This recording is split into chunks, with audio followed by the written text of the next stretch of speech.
At the close of the 19th century, Australia was an integral part of the British Empire, holding strategic significance and immense economic value.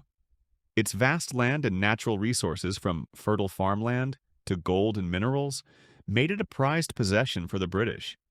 Yet despite its importance in 1901, the British Empire made a monumental decision that would alter the course of Australian history.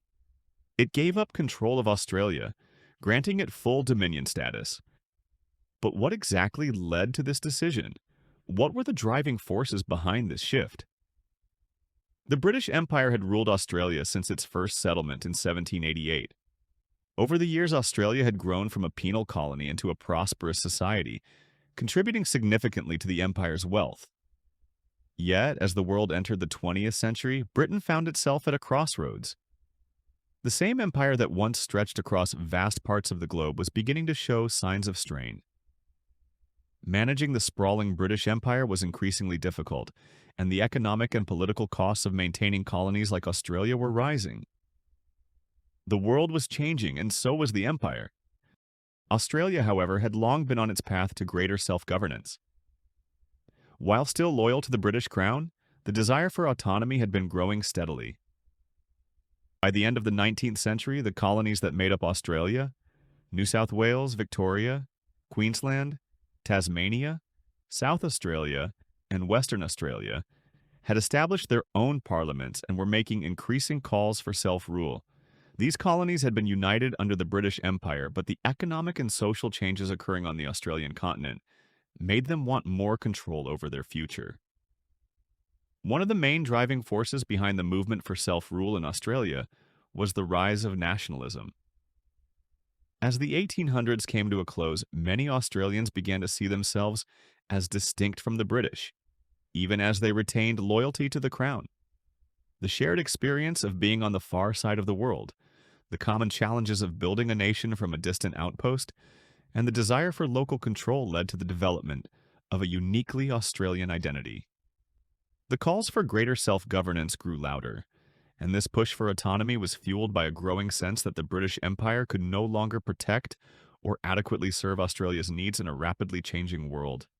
As the 19th century drew to a close, the changing political landscape of Europe also influenced the dynamics between Australia and Britain. One of the major concerns facing the British Empire was the rising power of Germany. With tensions mounting in Europe, Britain began to realize that maintaining a distant colony in the Pacific, like Australia, was no longer as strategically viable as it had once been. The rise of Germany's influence, particularly in the Pacific and in trade, made Britain reconsider its imperial priorities. With the growing instability in Europe, Britain needed to focus its resources on defending its interests in Europe and other parts of the world. At the same time, Australia's growing sense of identity and nationalism further complicated the situation. The experience of self-governance had emboldened Australian leaders. While the colonies had long been ruled by British-appointed governors, by the end of the 19th century, Australia's own leaders were playing a larger role in managing their internal affairs. With leaders like Alfred Deakin and others, the push for self-determination grew stronger. Nationalism was on the rise, and more Australians saw themselves as citizens of an independent nation rather than subjects of the British Crown.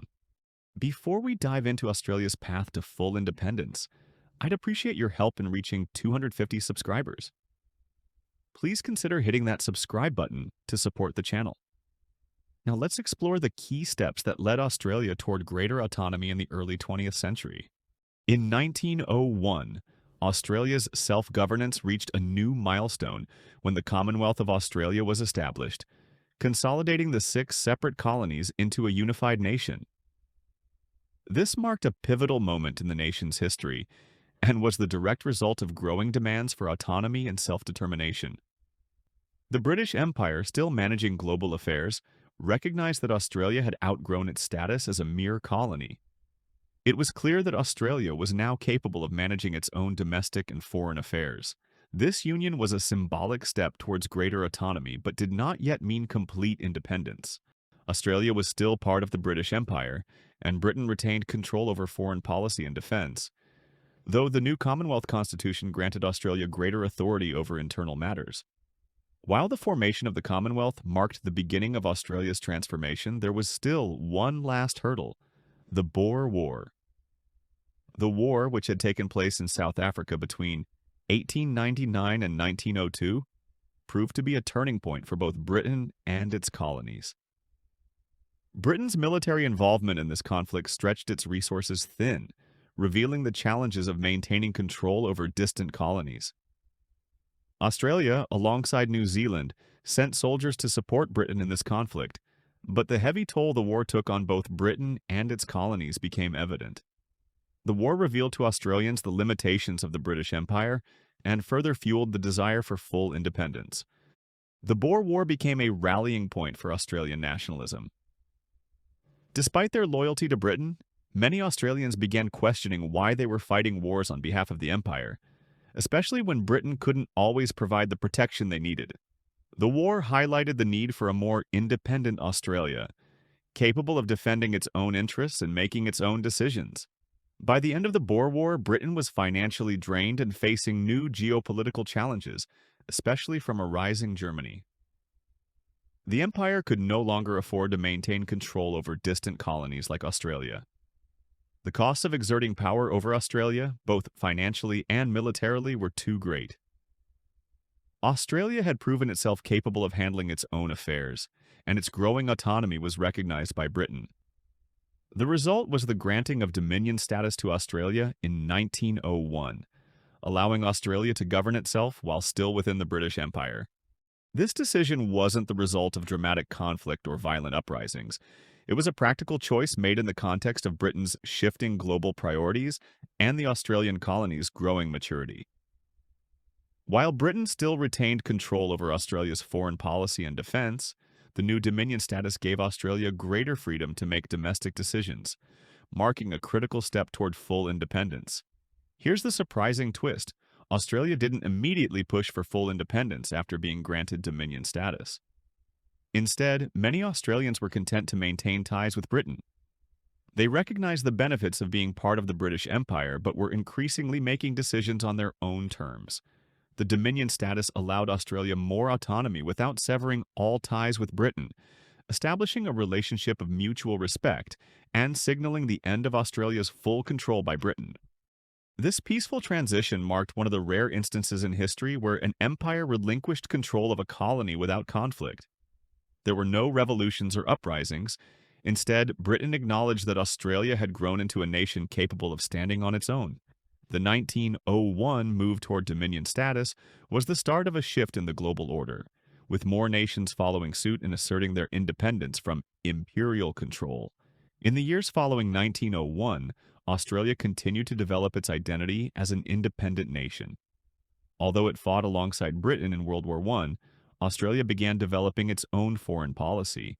The ties to Britain weakened, especially as Australia became more involved in world affairs, including leading in the South Pacific and engaging in international diplomacy.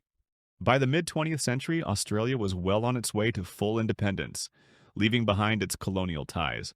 The 1901 decision marked the beginning of a new era in Australian history, one that saw the country break free from its imperial past and step into a future defined by its own identity and ambitions.